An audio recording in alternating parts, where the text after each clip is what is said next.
सप्रेम जैनोजी जय अण्णाभाऊ. आज मी पुण्यामध्ये आहे. सन्माननीय आमदार अमित भाऊ यांच्यासोबत आहे आणि सध्याच्या सामाजिक स्थितीचा आढावा घेत त्यावर आम्ही व्यापक स्वरूपाच्या चर्चा केलेली आहे. अनुसूचित जातीच्या आरक्षणाचं उपवर्गीकरण झालं पाहिजे आणि संविधानाने ज्या ज्या वंचित समूहातल्या जातींना न्याय देण्याची भूमिका म्हणून जे संविधान या देशाला लागू झालं त्या संविधानाच्या माध्यमातून अशा असंख्य जाती आजही आहेत की ज्यांना न्याय मिळाला नाही. त्यामध्ये प्रामुख्यानं मोठ्या समूहाचा मोठ्या ताकदीचा एक वर्ग आहे, एक जात आहे, ती म्हणजे मातंग आहे आणि यासह अशा 58 जाती या अनुसूचित जातीमध्ये येतात. तर या सगळ्या जातींना खऱ्या अर्थानं न्याय मिळालाय का हा प्रश्न घेऊन जेव्हा अभ्यासकांच्या निरीक्षणामध्ये काही गोष्टी आल्या तेव्हा एक आंदोलन उभं राहिलं आणि त्या आंदोलनाचं नाव आहे की आरक्षणाचं उपवर्गीकरण झालं पाहिजे. आता हे आंदोलन अंतिम टप्प्यात आलेलं आहे. या आंदोलनाची आधीच्या गव्हर्नमेंटनं दखल घ्यायला पाहिजे होती पण ती घेतली गेली नाही. पण सध्या स्थितीमध्ये महाराष्ट्र शासनानं याची दखल घेतलेली आणि सध्या स्थितीमध्ये या शासनाची आम्हाला अशी मानसिकता दिसते की आता आम्हाला न्याय मिळणार आहे आणि आरक्षणाचं उपवर्गीकरण होणार आहे. आम्ही अंतिम टप्प्यात असताना यामध्येच एक विरोधाचा सूर आम्हाला दिसून येतोय आणि हा सूर का आणि कशासाठी उभा राहिलाय यावर आम्ही स्वतःच आश्चर्यचकित झालो. पण तरीही जे जे उपेक्षित आहेत, ज्यांना ज्यांना न्याय अपेक्षित आहे, पुढच्या पिढीच्या कल्याणाच्या अनुषंगानं माझी सर्व समाजातल्या सर्व घटकांना विनंती आहे की या आंदोलनामध्ये ताकदीनं उभे राहा. आपण लढाईच्या शेवटच्या टप्प्यात आहे, मागे हटू नका. ज्या ज्या पद्धतीनं या आंदोलनाची धार वाढवता येईल मग त्यामध्ये शासनाला मेल करणं असेल, लोकप्रतिनिधींना भेटणं असेल, शासनाच्या काही अधिकाऱ्यांना भेटणं असेल, जन आंदोलन करणं असेल, ज्या ज्या पद्धतीनं तुम्हाला या आंदोलनाची ताकद वाढवता येईल त्या आंदोलनाची आपण ताकद वाढवली पाहिजे. त्याच अनुषंगाने सन्माननीय आमदार अमित भाऊंसोबत माझी टोटली एक चांगली व्यापक सकारात्मक चर्चा झाली आणि यावर आम्ही एकमत होऊन हा मेसेज महाराष्ट्रभर देतो. नमस्कार. जय लहूजी जय अण्णाभाऊ.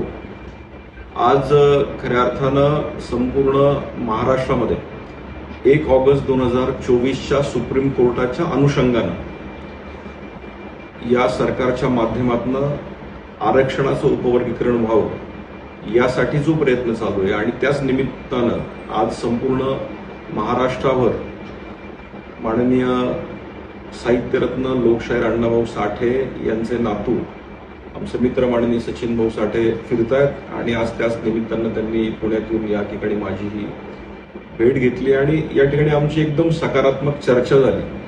यातल्या सगळ्या गोष्टींचा उहापोह या ठिकाणी झाला आणि याच्यानंतर असं लक्षात आलं की डॉक्टर बाबासाहेब आंबेडकरांना अपेक्षित असलेला समानतेचा धागा या उपवर्गीकरणामध्येच मिळू शकतो आणि म्हणूनच या 59 जातीमध्ये अतिवंचित असलेल्या घटकांना या उपवर्गीकरणाद्वारे अनेक वर्षांनी खऱ्या अर्थानं शिक्षण आणि त्याचबरोबर नोकरीच्या माध्यमातून पुढे जाण्याची संधी या आरक्षण उपवर्गीकरणाच्या द्वारे होणार आहे. मला असं वाटतं की काही घटकांना असं वाटतं की उपवर्गीकरण त्यांच्या विरोधात आहे का, पण मला यातनं एकच संदेश द्यायचा आहे की डॉक्टर बाबासाहेब आंबेडकरांना हेच अपेक्षित होतं की आरक्षण हे सर्व स्तरावर पोहोचलं पाहिजे आणि ज्या स्तरापर्यंत पोहोचलं नाही तिथं जर आरक्षण पोहोचलं तर खऱ्या अर्थानं त्या परिवाराचा, त्या माणसाचा आणि त्या येणाऱ्या पिढ्यांचा उद्धार होऊ शकतो. हे डॉक्टर बाबासाहेब आंबेडकरांना अपेक्षित असलेलं आरक्षण, त्याचंच उपवर्गीकरण ज्याच्यामध्ये सुप्रीम कोर्टाने निर्णय दिलाय आणि मला असं वाटतं सचिनजी अगदी 2 दिवसापूर्वी सुप्रीम कोर्टात परत एकदा कोणीतरी गेलं होतं आणि त्या ठिकाणी त्यांनी प्रयत्न केला की उपवर्गीकरण जे आहे ते रद्द करावं, पण त्याच्यावर पुन्हा एकदा सुप्रीम कोर्टाने असं सांगितलं अशा प्रकारचं उपवर्गीकरण रद्द करता येणार नाही. मला असं वाटतं की उपवर्गीकरण हे अत्यंत महत्वाचं आहे.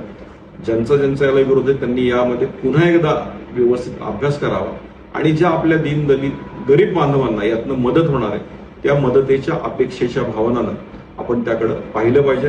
आज आम्ही या ठिकाणी याच्यावर सविस्तर चर्चा केली. येणाऱ्या काळामध्ये महाराष्ट्रामध्ये ज्या 59 महत्वाच्या जाती ज्या उपवर्गीकरणापासून वंचित आहेत त्यांच्यापर्यंत आमचा पोहोचण्याचा प्रयत्न असेल.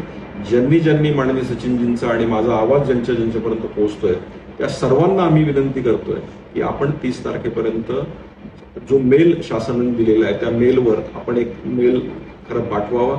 त्याच्यावर तुमची भूमिका तुम्ही सांगितले पाहिजे की हे उपवर्गीकरण का महत्वाचं आहे आणि ते उपवर्गीकरण होत असताना अत्यंत महत्वाची भूमिका आमची सर्वांचीच आहे की हे उपवर्गीकरण होईस तोपर्यंत आपण कुठल्याही प्रकारची महाराष्ट्रात मेगा भरती करू नये. अशा प्रकारचा मेल जर आपण शासनाला पाठवला तर मला असं वाटतं हे सगळ्यांच्या भवितव्याच्या दृष्टीने अत्यंत महत्वाचं राहणार आहे. त्यामुळं आम्ही लवकरच आपल्याही जिल्ह्यांमध्ये भेटायला येऊ आणि या उपवर्गीकरणाचा लढा अखंडपणे आपण चालू ठेवू. धन्यवाद.